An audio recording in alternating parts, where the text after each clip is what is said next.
बघा, 3 वर्गमुळात 3 सेंटीमीटर उंची असणाऱ्या समभुज त्रिकोणाची परिमिती किती असा प्रश्न विचारला.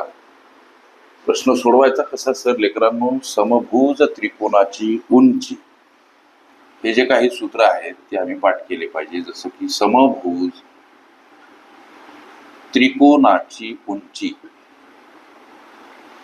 समभुज त्रिकोणाची काय तर उंची, जिला आपण इंग्रजीमध्ये हाईट असं म्हणतो.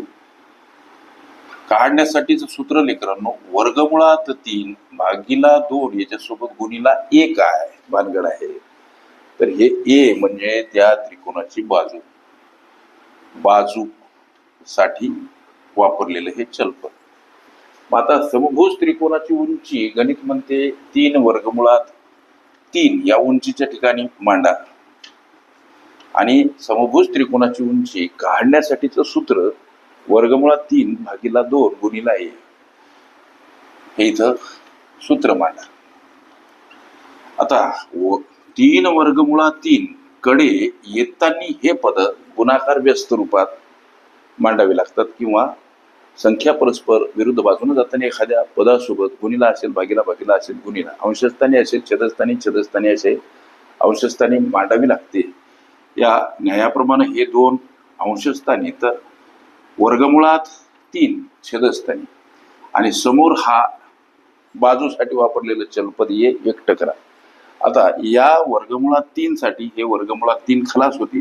आता 3 गुणीला 2 बराबर ये, याचा अर्थ 6 सेंटीमीटर हे काय आहे याचं व्हॅल्यू, म्हणजे ही त्या समभुज त्रिकोणाची बाजू आम्ही असं म्हणू शकतो. समभुज असलेल्या या त्रिकोणाची बाजू किती? तर 6 सेंटीमीटर. गोष्टी लक्षात घ्या. आम्हाला त्या प्रश्नामध्ये समभुज त्रिकोणाची परिमिती विचारली लेकरांनो, लक्ष द्या. परिमिती म्हणजे काय? त्याचं सूत्र 3 आहे, म्हणजे 3 सोबत ए गुणीला एचा व्हॅल्यू 6, 18 सेंटीमीटर हे तुमच्या विचारल्या या प्रश्नाचं उत्तर. लक्षात घ्या, त्रिकोणाची परिमिती म्हणजे 3ही बाजूंची बेरीज असते. ओके, 18 सेंटीमीटर हे तुमच्या विचारल्या प्रश्नाचं उत्तर. ओके, समभुज त्रिकोण किंवा त्रिकोणावरील उदाहरणे या माझ्या प्लेलिस्ट अवश्य बघा. त्यामध्ये विविध स्पर्धकांनी विविध अंगांनी विचारल्या संभाव्य अशा असंख्य प्रश्नांचा सराव तुम्हाला करता येईल.